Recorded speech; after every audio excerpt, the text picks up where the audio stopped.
الحمد لله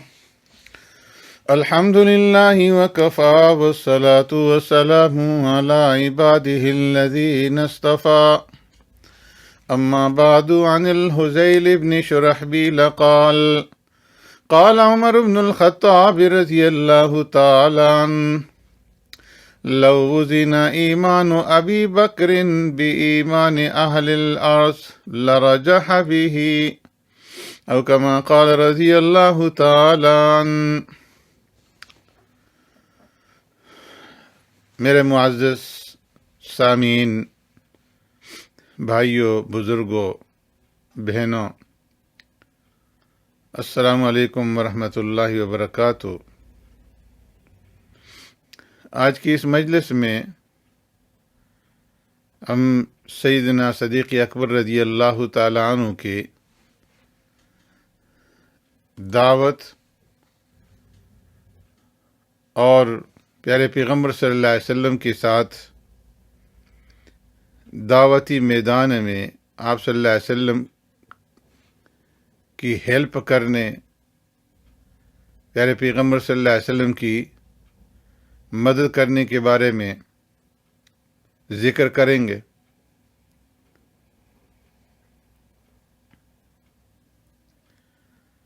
سیدنا ابوبکر صدیق رضی اللہ تعالی عنہ کے بارے میں سیدنا فاروق اعظم رضی اللہ تعالی عنہ نے اس حدیث مبارکہ میں، جس کی میں نے آپ کے سامنے تلاوت کی ہے، ارشاد فرمایا کہ اگر سیدنا ابوبکر صدیق رضی اللہ تعالی عنہ کے ایمان کا تمام روئے زمین میں بسنے والے لوگوں سے وزن کیا جائے تو سیدنا صدیق اکبر رضی اللہ تعالی عنہ کا ایمان تمام روئے زمین میں بسنے والوں سے زیادہ بھاری ہوگا۔ سیدنا صدیق اکبر رضی اللہ تعالی عنہ کو اللہ رب العزت نے اس امت کے اندر وہ مقام اور وہ مرتبہ عطا فرمایا جو کسی اور کے حصے کے اندر نہیں آیا۔ سیدنا صدیق اکبر رضی اللہ تعالیٰ عنہ نے پیارے پیغمبر صلی اللہ علیہ وسلم کے ساتھ مل کر کے اسلام کی دعوت کو عام کیا۔ آپ کی دعوت کا سب سے بڑا مرجع اور جو ماخذ تھا وہ قرآن کریم تھا۔ اسی لیے سیدنا صدیق اکبر رضی اللہ تعالیٰ عنہ نے قرآن کریم کے حفظ میں اور اس کے سمجھنے میں اور پھر اس کے اوپر عمل کرنے کے اندر انتہائی اہتمام سے کام لیا۔ اللہ رب العزت کی طرف دعوت دینے کا اسلوب اور انداز سیدنا صدیق اکبر رضی اللہ تعالیٰ عنہ نے قرآن کریم ہی سے سیکھا تھا، اور اسی سے آپ نے دعوتی عمل کے اندر مہارت پیدا کی، خیالات کے اندر گہرائی اور پختگی، اور پھر عقلی دلائل اور براہین سے وہ سننے والوں کو اپنا گرویدہ بنا لیتے تھے۔ قرآن کریم سے متاثر ہونے کا عالم یہ تھا کہ قرآن کریم کی تلاوت کرتے کرتے سیدنا صدیق اکبر رضی اللہ تعالیٰ عنہ کے اوپر انتہائی رقت طاری ہو جاتی تھی، آنکھوں سے بے ساختہ آنسو جاری ہو جاتے تھے۔ سیدنا صدیق اکبر رضی اللہ تعالیٰ عنہ علم انساب کے بھی ماہر تھے، اور آپ نے اس علم کو بھی دعوتی سرگرمیوں کا ذریعہ بنایا تاکہ مختلف علوم اور فنون کے ماہرین اس حقیقت کا اعتراف کر لیں کہ علم و ہنر کی نوعیت چاہے کچھ بھی ہو، اسے اپنے مقاصد کے حصول کے لیے کارآمد بنایا جا سکتا ہے۔ جب پیارے پیغمبر صلی اللہ علیہ وسلم نے عرب کے مختلف قبائل کو اسلام کی طرف دعوت دی تو سیدنا صدیق اکبر رضی اللہ تعالیٰ عنہ علم انساب اور دوسری علمی خوبیوں کی بدولت پیارے پیغمبر صلی اللہ علیہ وسلم کے ممد اور معاون بنے۔ سیدنا صدیق اکبر رضی اللہ تعالیٰ عنہ ایک بلند پایا فصیح اور بلیغ خطیب بھی تھے، اور اپنے فن خطابت کی بدولت سننے والوں کے دلوں کو موہ لیتے تھے۔ مختلف مواقع پر آپ موقع اور محل کی مناسبت سے پیارے پیغمبر صلی اللہ علیہ وسلم کے خطاب سے پہلے تمہیدی گفتگو فرماتے تھے۔ حضرت علی کرم اللہ وجہ فرماتے ہیں کہ جب پیارے پیغمبر صلی اللہ علیہ وسلم کو اللہ تبارک و تعالیٰ کی طرف سے قبائل عرب کے لیے دعوتی سرگرمیوں کا حکم ملا تو پیارے پیغمبر صلی اللہ علیہ وسلم اس تعمیل حکم کے لیے نکل پڑے۔ میں بھی پیارے پیغمبر صلی اللہ علیہ وسلم کے ساتھ تھا۔ فرماتے ہیں کہ ہم ایک مجلس کے اندر پہنچے تو وہاں لوگ سکون اور اطمینان کے ساتھ بیٹھے ہوئے تھے۔ سیدنا صدیق اکبر رضی اللہ تعالیٰ عنہ ان اہل مجلس کی طرف آگے بڑھے اور انہیں سلام کیا اور پوچھا، من القوم، آپ لوگوں کا کس قوم سے تعلق ہے؟ اس مجلس میں موجود لوگوں نے جواب دیا کہ شیبان بن ثعلبہ کی قوم سے۔ تو سیدنا صدیق اکبر رضی اللہ تعالیٰ عنہ پیارے پیغمبر صلی اللہ علیہ وسلم کی طرف متوجہ ہوئے اور عرض کیا، بھی ابی و امی ہؤلاء غرر الناس، اے اللہ کے رسول صلی اللہ علیہ وسلم، میرے ماں باپ آپ پر قربان جائیں۔ ہؤلاء غرر الناس، یہ بڑے عمدہ لوگ ہیں۔ اس مجلس کے اندر جو لوگ موجود ہیں بڑی اچھی کوالٹی اور اچھی صفات کے مالک لوگ ہیں۔ اور فرمایا کہ وَفِيهِمْ مَفْرُوقٌ قَدْ غَلَبَهُمْ لِسَانًا وَجَمَالًا، ان لوگوں کے اندر ایک مفروق بھی ہے، جو ایک شخص کا نام تھا کہ جو فصاحت اور بلاغت کے اندر اور حسن و جمال کے اندر، خوبصورتی کے اندر سب کے اوپر فائق تھا۔ فرمایا کہ مفروق نے اپنے بالوں کی 2 چوٹیاں بنائی ہوئی تھیں اور ان دونوں چوٹیوں کو اپنے سینے کے اوپر دونوں طرف سے ڈالا ہوا تھا۔ مفروق سیدنا صدیق اکبر رضی اللہ تعالیٰ عنہ کے پاس قریب ہی موجود تھے، تو صدیق اکبر رضی اللہ تعالیٰ عنہ نے ان کو مخاطب کرتے ہوئے سے پوچھا، کیف العدد فیکم، کہ تمہاری کتنی تعداد ہے، تمہارے قبیلے کی تعداد کتنی ہے؟ تو مفروق نے جواب دیا 1000، لیکن اس قلیل تعداد کے باوجود کوئی بھی ہمارے اوپر غالب نہیں آ سکتا۔ صدیق اکبر رضی اللہ تعالیٰ عنہ نے اس سے پھر پوچھا، کیف المنعۃ فیکم، کہ جو تمہاری دفاعی پوزیشن ہے وہ کیسی ہے؟ تو مفروق نے جواب دیا کہ میدان کارزار میں کوئی ہمارے غیظ و غضب کا اندازہ نہیں لگا سکتا۔ جب ہم لوگ غصے میں ہوں تو دشمنوں سے ہماری جو مٹھ بھیڑ ہوتی ہے وہ قابل دید ہوتی ہے۔ اور کہنے لگا کہ ہم جنگی گھوڑوں کو اپنی اولاد کے اوپر اور اپنے اسلحے کو اپنی بہترین اونٹنیوں کے اوپر ترجیح دیتے ہیں، لیکن اس تمام بہادری کے باوجود فتح اور کامرانی اللہ رب العزت کے ہاتھ میں ہے، جو کبھی ہمارے حق میں ہو جاتی ہے اور کبھی ہمارے دشمنوں کے حصے کے اندر آ جاتی ہے۔ پھر مفروق نے سیدنا صدیق اکبر رضی اللہ تعالیٰ عنہ کو مخاطب کرتے ہوئے پوچھا کہ شاید آپ کا تعلق قریش سے ہے؟ تو سیدنا صدیق اکبر رضی اللہ تعالیٰ عنہ نے انہیں جواب دیتے ہوئے فرمایا کہ ہاں، ہمارا تعلق قریش سے ہے،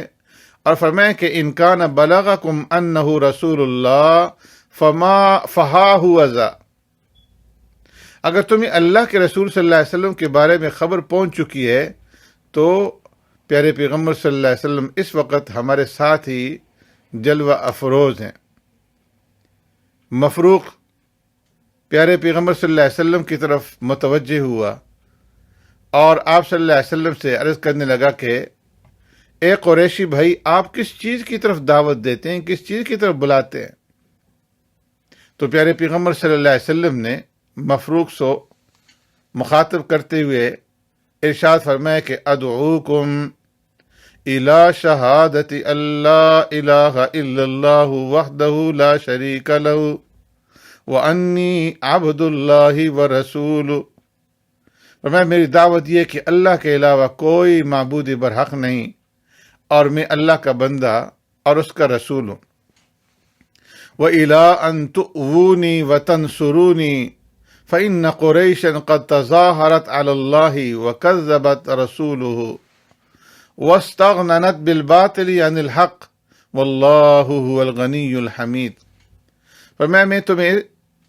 اس بات کی طرف بھی دعوت دیتا ہوں کہ تم میری نصرت اور میری مدد اور میری حمایت کرو۔ میری نصرت و حمایت تم پر واجب ہے۔ قریش نے اللہ تبارک و تعالیٰ کے خلاف سرکشی اور بغاوت اختیار کی ہے۔ انہوں نے اللہ کے رسول کو جھٹلا دیا ہے، حق کو چھوڑ دیا اور باطل کو اپنا لیا ہے۔ اس لیے اللہ تبارک و تعالیٰ ان سے بے پرواہ ہے اور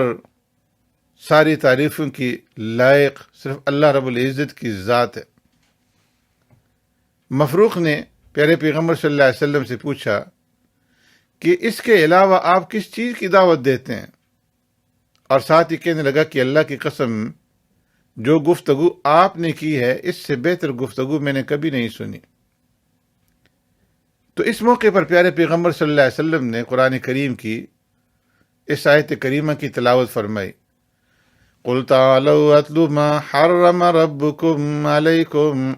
أَلَّا تُشْرِكُوا بِهِ شَيْئًا۔ اے محبوب صلی اللہ علیہ وسلم آپ فرما دیجئے، آؤ میں تمہیں پڑھ کر سناتا ہوں جو کچھ تمہارے رب نے تمہارے اوپر حرام کیا ہے۔ اللہ تشرکوا بہ شیئا، اور ان حرام کردہ چیزوں میں سے یہ ہے کہ تم اللہ رب العزت کے ساتھ کسی چیز کو شریک نہ ٹھہراؤ۔ وَبِالْوَالِدَيْنِ إِحْسَانًا، اور اپنے ماں باپ کے ساتھ نیکی کرو۔ وَلَا تَقْتُلُوا أَوْلَادَكُمْ مِنْ إِمْلَاقٍ، اور اپنی اولاد کو تنگ دستی کے ڈر سے قتل نہ کرو۔ نَحْنُ نَرْزُقُكُمْ وَإِيَّاهُمْ، ہم تمہیں بھی رزق دیتے ہیں اور انہیں بھی رزق دیتے ہیں۔ وَلَا تَقْرَبُوا الْفَوَاحِشَ مَا ظَهَرَ مِنْهَا وَمَا بَطَنَ، اور بے حیائی کے کاموں کے قریب نہ پھٹکو، چاہے وہ ظاہر ہوں یا چھپی ہوئی ہوں۔ وَلَا تَقْتُلُوا النَّفْسَ الَّتِي حَرَّمَ اللَّهُ إِلَّا بِالْحَقِّ، اور کسی ایسی جان کو مت قتل کرو جسے اللہ تبارک و تعالیٰ نے حرام کیا ہو، سوائے اس کے جس کا قتل برحق ہو۔ فرمایا ذَلِكُمْ وَصَّاكُمْ بِهِ لَعَلَّكُمْ تَعْقِلُونَ، ان ساری باتوں کی اللہ تبارک و تعالیٰ نے تمہیں تاکید فرمائی ہے تاکہ تم عقل سے کام لو۔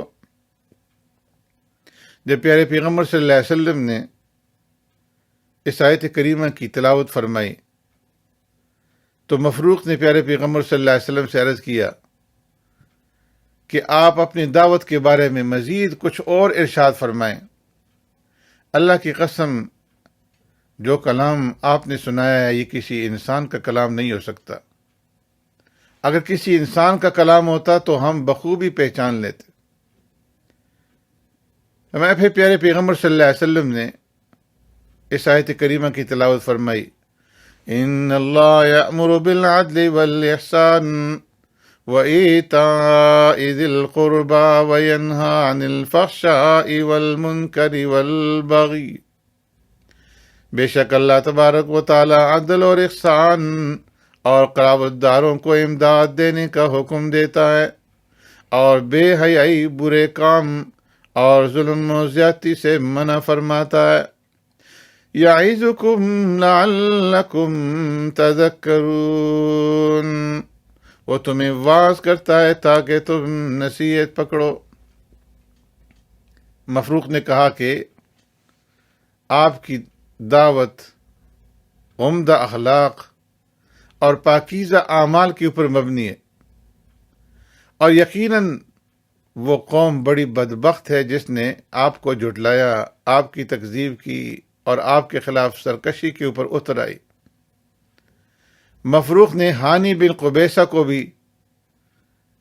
جو ان کا ساتھی تھا، گفتگو میں شریک کرنا چاہا اور کہا تعارف کراتے ہوئے کہ یہ ہمارے محترم اور دینی رہنما ہانی بن قبیصہ ہیں۔ ہانی نے پیارے پیغمبر صلی اللہ علیہ وسلم سے عرض کیا کہ میں بھی آپ کی بات کی تصدیق کرتا ہوں، لیکن بغیر سوچے سمجھے پہلی ملاقات ہی میں اپنا دین چھوڑ کر کے آپ کے دین کو اختیار کر لینا، یہ عجلت پسندی اور ناعاقبت اندیشی ہوگی، اور جلد بازی کے اندر ندامت ہے، عجلت میں ندامت ہے۔ ہم اپنی قوم کے اوپر زبردستی نہیں کر سکتے اور نہ ہی ہم زبردستی کرنا چاہتے ہیں، اس لیے ہمیں خوب سوچ و بچار کے بعد کسی فیصلے کے اوپر پہنچنا ہوگا کہ ہم آپ کی دعوت کو قبول کریں یا نہ کریں۔ ہانی نے پھر اس گفتگو کے اندر مسنہ بن حارثہ کو بھی شامل کیا اور اس کا تعارف کراتے ہوئے کہنے لگا کہ یہ مسنہ بن حارثہ ہمارے محترم لیڈر ہیں۔ مسنہ نے پیارے پیغمبر صلی اللہ علیہ وسلم سے عرض کیا کہ اے قریشی بھائی، مجھے بھی آپ کی گفتگو بہت اچھی لگی، لیکن میرا جواب بھی ہانی بن قبیصہ کے جواب سے مختلف نہیں ہے کہ ایک ہی ملاقات کے اندر ہم اپنا دین چھوڑ کر کے آپ کی پیروی اختیار کر لیں، یہ ہمیں مناسب معلوم نہیں ہوتا۔ اور پھر کہنے لگا کہ ہم دو وادیوں کے مابین پانی پر پڑاؤ کیے ہوئے ہیں، اور ان دو وادیوں کا نام یمامہ اور سماوا ہے، اور بعض روایت کے اندر سمامہ ہے۔ پیارے پیغمبر صلی اللہ علیہ وسلم نے فرمایا کہ وما ھذا السریان، جن دو وادیوں کے اندر تم نے پڑاؤ کیا ہے، ان وادیوں کی کچھ مزید وضاحت کرو۔ تو انہوں نے جواب دیا کہ ایک علاقہ دامن کوہ اور عرب کی زمین ہے، اور دوسرا فارس کی زمین اور کسرا کے دریاؤں والا علاقہ ہے۔ ہم نے کسرا سے یہ عہد و پیمان کر رکھا ہے کہ کوئی نیا فتنہ نہیں کھڑا کریں گے۔ کسرا اس وقت کا سپر پاور کا بادشاہ تھا، تو کہنے لگا کہ ہم نے ان سے یہ وعدہ کر رکھا ہے کہ ہم کوئی نیا فتنہ نہیں کھڑا کریں گے، نہ کسی انقلابی فکر کے لوگوں کو اپنی زمین کے اندر پناہ دیں گے، اور جو دعوت آپ لے کر کے آئے ہیں، آپ کی یہ دعوت بادشاہوں کے مزاج کے خلاف ہے۔ اور کہنے لگا کہ عرب ممالک میں تو یہ قصور قابل معافی ہے، لیکن فارس کے علاقوں میں اسے ناقابل معافی جرم تصور کیا جاتا ہے کہ بادشاہ کے مذہب اور اس کے دین کے خلاف کوئی آدمی چلا جائے۔ عرب علاقوں میں آپ کی مدد اور دفاع ہمارے لیے کوئی مسئلہ نہیں ہے۔ اگر آپ یہ چاہتے ہیں کہ ہم آپ کی مدد و دفاع کریں تو عرب علاقوں کے اندر تو ہم کر سکتے ہیں، لیکن فارس کے اندر ہم نہیں کر سکتے۔ پیارے پیغمبر صلی اللہ علیہ وسلم نے ارشاد فرمایا کہ ما اسأتم الرد اذ افصحتم بالصدق، کہ تم نے حقیقت بیانی سے کام لے کر کے اچھا جواب دیا ہے۔ انہ لا یقوم بدین اللہ الا من خاطہ من جمیع جوانبہ، فرمایا کہ دین اسلام جس کا پوری طرح احاطہ کر لے تو وہی اس کی تحریک کا داعی بنتا ہے۔ پھر پیارے پیغمبر صلی اللہ علیہ وسلم نے ارشاد فرمایا کہ ارأیتم ان لم تلبسوا الا یسیرا حتی یمنحکم اللہ بلادہم واموالہم ویفرشکم بناتہم اتسبحون اللہ وتقدسونہ، کیا خیال ہے اگر کچھ عرصہ کے بعد اللہ تبارک و تعالیٰ ان علاقوں اور اموال کا تمہیں مالک بنا دے اور ان کی بیٹیوں کو تمہاری لونڈیاں بنا دے، تو کیا تم اس مالک کی تسبیح اور تحمید کرو گے؟ یہ سن کر کے نعمان بن شریک نے کہا کہ اے قریشی بھائی، اللہ کی قسم پھر تو یہ آپ ہی کا حق ہے۔ بنو شیبان کے ساتھ پیارے پیغمبر صلی اللہ علیہ وسلم اور سیدنا ابوبکر صدیق رضی اللہ تعالیٰ عنہ کی یہ جو دعوتی ملاقات ہوئی، اس سے چند سبق ہمیں حاصل ہوتے ہیں۔ ایک تو یہ کہ جب سیدنا صدیق اکبر رضی اللہ تعالیٰ عنہ نے اپنے آپ کو اسلام کے لیے وقف کر دیا، دعوت اسلام کے لیے وقف کر دیا، پیارے پیغمبر صلی اللہ علیہ وسلم کے سامنے زانوئے تلمس طے کر لیے تو اللہ تبارک و تعالیٰ نے انہیں علم اور فہم کی گراں قدر دولت سے نوازا، اور اسی بنا پر سیدنا صدیق اکبر رضی اللہ تعالیٰ عنہ کو تمام صحابہ اکرام رضوان اللہ اجمعین کے اوپر سبقت کا شرف حاصل ہوا۔ پیارے پیغمبر صلی اللہ علیہ وسلم کی زیر تربیت رہ کر کے آپ نے تحریک اسلامی کے مزاج سے اچھی طرح سے آشنائی پیدا کر لی، اور میدان عمل میں رہ کر کے دعوت و تبلیغ کے تقاضے خوب جانچ لیے۔ پیارے پیغمبر صلی اللہ علیہ وسلم کی صحبت سے فیضیاب ہو کر اللہ تبارک و تعالیٰ کی منہج کا اور حقیقت کا ادراک کر لیا۔ اللہ تبارک و تعالیٰ کی معرفت، کائنات کی حقیقت، قیامت کے دن کے حالات سے آگاہی، حق اور باطل اور ہدایت اور گمراہی، ایمان اور کفر کے درمیان جو فرق ہے، اس کو سیدنا صدیق اکبر رضی اللہ تعالیٰ عنہ نے کما حق وہ سمجھ لیا۔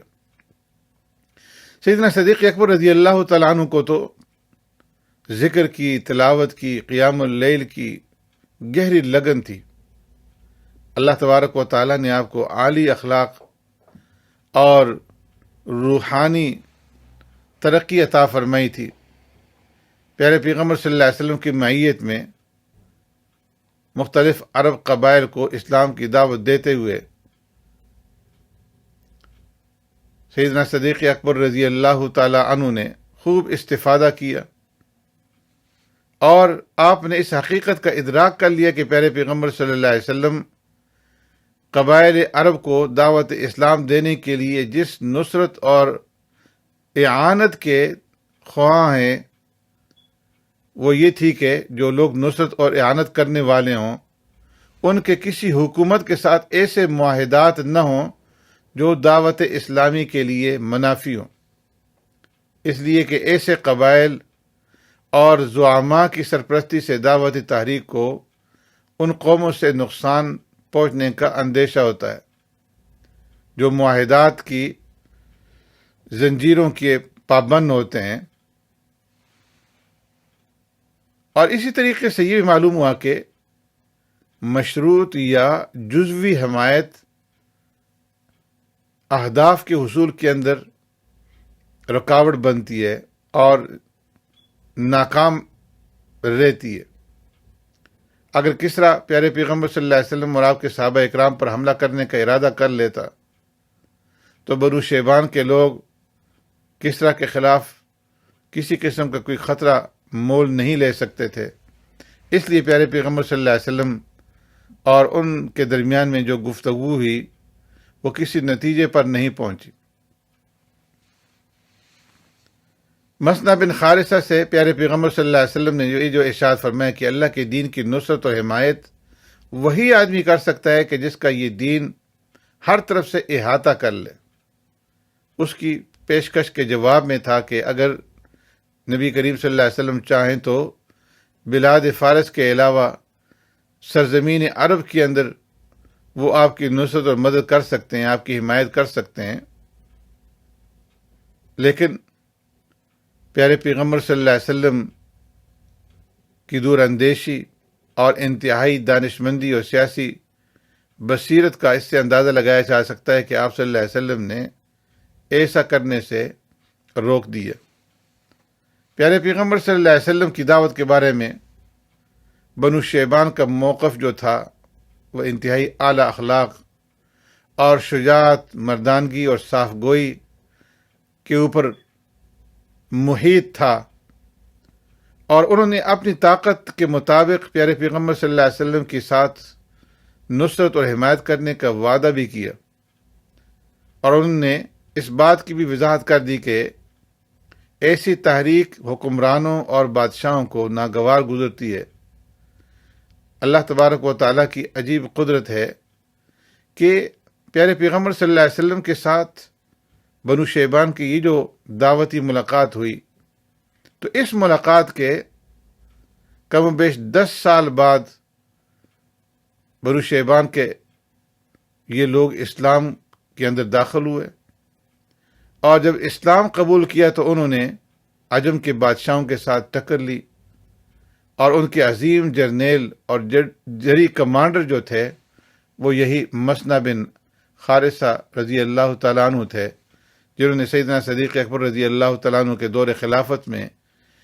کسریٰ کے خلاف اسلامی لشکر کی قیادت سنبھالی۔ مسنہ بن خارثہ رضی اللہ تعالیٰ عنہ اور ان کی قوم نے فارس کے علاقوں کے اندر ان کی اینٹ سے اینٹ بجا دی، جبکہ زمانہ جاہلیت کے اندر وہ ان لوگوں کے سامنے آنے سے کتراتے تھے، گھبراتے تھے، لیکن اسلام قبول کرنے کے بعد انہی نے ان لوگوں کو جو ہے تہس نہس کیا۔ اس سے ہمیں اس دین کی عظمت کا بھی اندازہ ہوتا ہے کہ جس کے ذریعے سے اللہ تبارک و تعالیٰ نے مسلمانوں کو دنیا میں قوموں کی قیادت سونپ کر کے بلند مرتبے پر فائز کر دیا، اور جنت کی دائمی نعمتیں بھی اہل ایمان کے انتظار میں ہیں۔ اللہ تبارک و تعالیٰ ہمیں صحیح معنوں میں اسلام کے اوپر کاربند رہنے اور اسلامی دعوت کو سیدنا صدیق اکبر رضی اللہ تعالیٰ عنہ کے طریقے پہ چلتے ہوئے عام کرنے کی توفیق نصیب فرمائے۔ سبحانک اللہم بحمدک نشہد ان لا الہ الا انت نستغفرک ونتوب الیک۔